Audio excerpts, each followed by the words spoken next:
మోడీ ప్రభుత్వం 2014 నుంచి ఆర్థిక క్రమశిక్షణ పాటిస్తూ బడ్జెట్లు ప్రవేశపెట్టిందని బీజేపీ ఏపీ అధ్యక్షుడు సోము వీర్రాజు అన్నారు. పేదల ఆదాయం పెంపొందించడమే లక్ష్యంగా బీజేపీ ప్రభుత్వం పనిచేస్తుందన్నారు. మోడీ హయాంలో భారత్ 5వ ఆర్థిక వ్యవస్థ కలిగిన దేశంగా అవతరించిందని పేర్కొన్నారు. బడ్జెట్లో వ్యవసాయం, మత్స్య సంపద, డైరీల అభివృద్ధికి పెద్దపీట వేశారని, భారీ డిజిటల్ లావాదేవీల్లో భారత్కు గుర్తింపు వచ్చిందని తెలిపారు.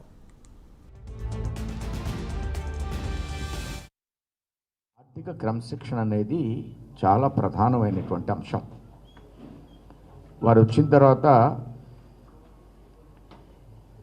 వారి డిపార్ట్మెంట్స్లో అనేక రకాలైనటువంటి ఆర్థిక క్రమశిక్షణకు సంబంధించినటువంటి అంశాలని వారు స్టెబిలైజ్ చేయగలిగారు.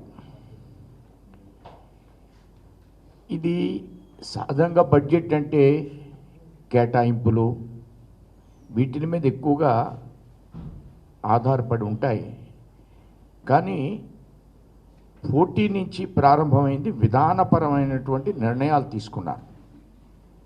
ఆ నిర్ణయాలు ప్రధానంగా ఆర్థిక క్రమశిక్షణ, ఫిజికల్ డెఫిసిట్ మీద బేస్ అయ్యి అప్పటి నుంచి ఇప్పటి వరకు బేసిక్గా మౌలిక అవసరాలు, దాని ద్వారా అభివృద్ధి